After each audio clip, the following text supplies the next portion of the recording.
Guys and gals, DGBT, I'm here bringing you guys a brand new video today. I know it's back with the normal camera. We'll switch to the GoPro probably for the next couple days, just trying to get everything set up with it. You guys have been commenting a lot on the videos. I really appreciate it. Today's video is about E3. It's a couple days after I've had a chance to watch everything except for half of the Bethesda's conference and Nintendo's conference. I did watch the Nintendo World Championships, what I thought was a really cool thing. The whole E3 experience this year I felt was like other E3s. There was a clear winner in my mind from all the keynotes, that being Microsoft, EA, Ubisoft, and PlayStation. Said I haven't had a chance to see Nintendo's yet. Nintendo's is always a little bit different. And then there's also Bethesda. Not huge into Bethesda games personally. Never played Skyrim. Never played like Fallout games. Didn't really like Dishonored. So I like their games. I think they look really cool, really neat. I just not a huge fan of their games personally. I might try and get into the Fallout 4. It looks kind of really good, but just kind of wanted to give over like an overview of like who I feel is like clear winner personally. I have all the major consoles, as you guys know. I have all the Nintendos, I have all the Xboxes, PlayStations, PC, so I'm not biased by any means. I felt that Xbox had the coolest display. Their stage was remarkable. Whoever designed their stage, whoever marketed that, perfect. That was the best stage out of everybody at E3s.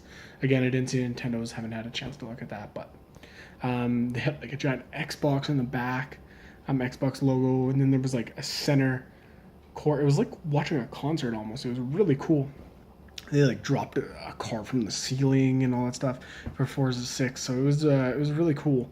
It was really neat to kind of watch and how they immerse everything. They've been really good with that for a couple of years. Whoever's been doing their marketing as their director, spot on. Great job.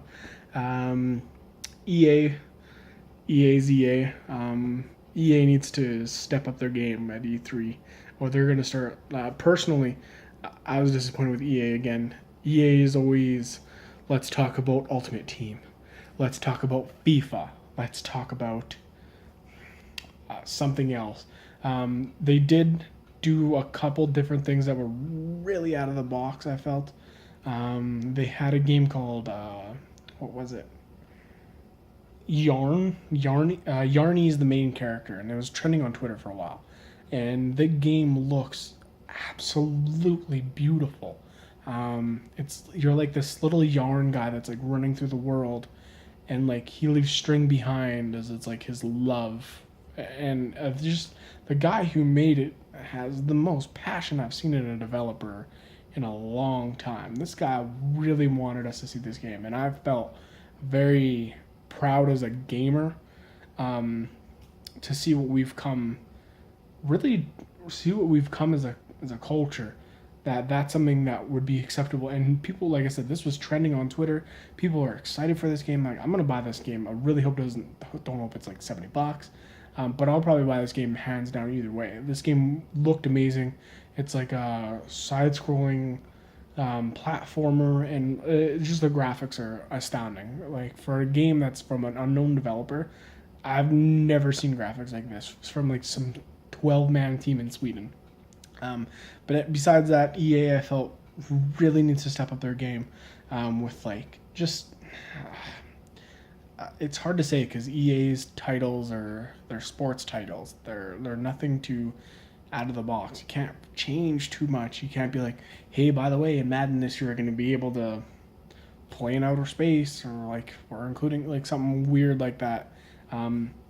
They did, yeah. They talked about NHL, Madden, NBA Live. They did really a couple cool things with the Yarny.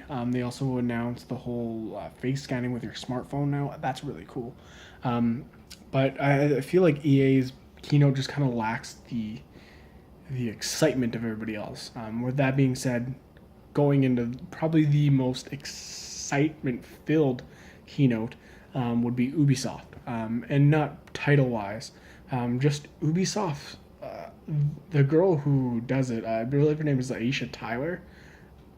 Ubisoft could not pick a better freaking like host of the show. Like that's what I want to see everybody have. I want to see everybody have these different hosts that are like this. PlayStation used to have it a couple years ago with I can't remember his name, but the guy that was always like greatness awaits. Like he was always in those like commercials. He was like the host for all all the E3s. That's what I kind of wish they went back to. Like this like you start off with Ubisoft.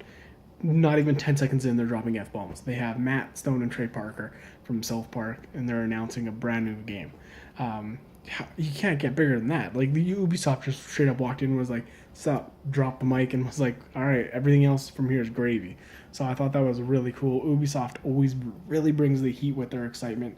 They're always like, "Yeah, yeah, yeah," which I love. I love that about Ubisoft. I feel like they're one of the four leaders in how they run an E3 show, just excitement wise. It's they might not have the best titles, but they're gonna hype it up better than anybody else. Ubisoft came up with some really cool games, um, really cool ideas. Like I said with South Park, instead of being like a wizarding warlock World of Warcraft type thing, they kind of moved over to superheroes, which I think is gonna be really cool. I'm trying to think of what else Ubisoft I saw from Ubisoft, but I really can't remember. They announced a new crew, kind of like an expansion for the crew. So Ubisoft always, like I said, always kind of brings the heat. They had like Jason Derulo come out and sing a song for like I think it was Just Dance. I think it was, which is cool. Like I said, nobody else really does this type of stuff. And then you had Sony. Um, Before I go anywhere, we're gonna go into depth of all the keynotes probably one by one in later videos. We'll do all five pretty much by themselves, just an overview of all of them, so you guys can really think about them. We'll probably do like 2 or 3 a day, just so it doesn't take up all the week. But Xbox announced backwards compatibility. That was probably the biggest thing of all of E3, I think, because that's gonna make people buy a lot of Xboxes. That's gonna make you want to trade out of your 360 because you don't need it anymore. Your Xbox One's gonna be able to play your 360 games with your Xbox One controller.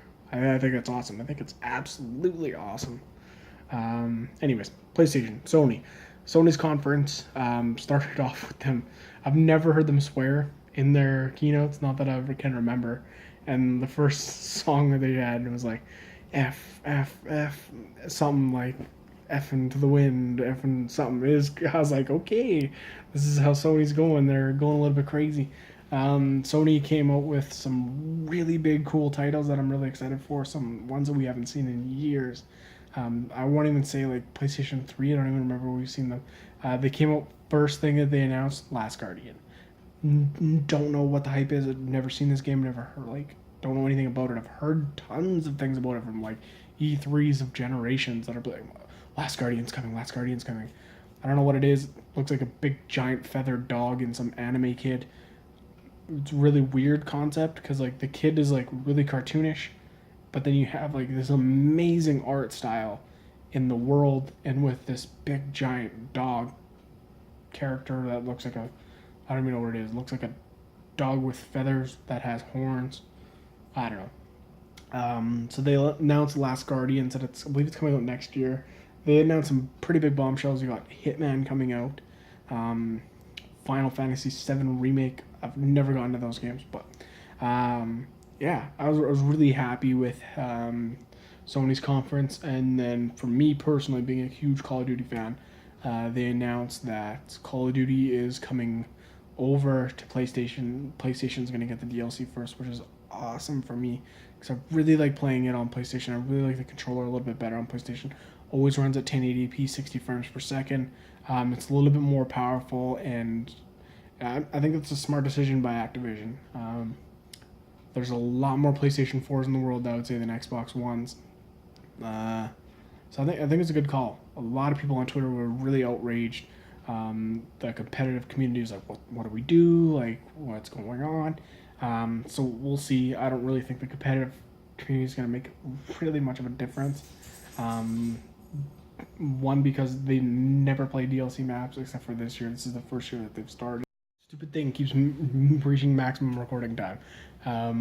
But yeah, anyways, Call of Duty, I don't think the competitive is going to make much of a difference. Like I said, this is the first year they played DLC maps in competitive, so I really don't think that's going to be an issue. But I'm excited. I think from myself, the way the keynotes went, just from excitement from games and hype and all that stuff, Sony at the top. Sony's been doing that for a couple of years. I felt like Sony's really brought the heat with their games and everything that they've done. Sony was the top personally. I felt that it went Sony, Ubisoft, Xbox. Xbox and Ubisoft were pretty close. Like Xbox had some really major announcements that I thought were really killer. I thought they were really cool. They announced like an Elite controller, which is freaking expensive. It's like $150, but you can like customize it, change it. It's like a Scuff, pretty much Scuff slash Cinch, which is really cool. I think that's a really cool idea. But Ubisoft brought more excitement, but Xbox brought a way better platform. They announced kick-ass titles and really cool things for the Xbox. And then EA. I'd probably put Bethesda above EA. And I'm not a big Bethesda fan. I believe this is Bethesda's first EA, if I'm right. E3, sorry. But yeah, that's a quick overview of what I kind of thought of E3 so far this year. Like I said, I'm going to watch Nintendo probably tomorrow or today or whatever. I'll watch it really soon. Watch probably the second half of the Bethesda conference, just so I can go over that, kind of get an overview of everything, so I can review everything for you in depth. But that's all for today, guys. I really hope you enjoyed the video. Leave a like. Let me know what your favorite thing from E3 is so far. Like I said, we're gonna go more in depth of each of the keynotes and kind of what's coming out for each console and platform. But that's all for today. Like I said, this has been your friendly neighbor DGPT. I'm glad you guys tuned in. Hope to see you guys back tomorrow. Bye now.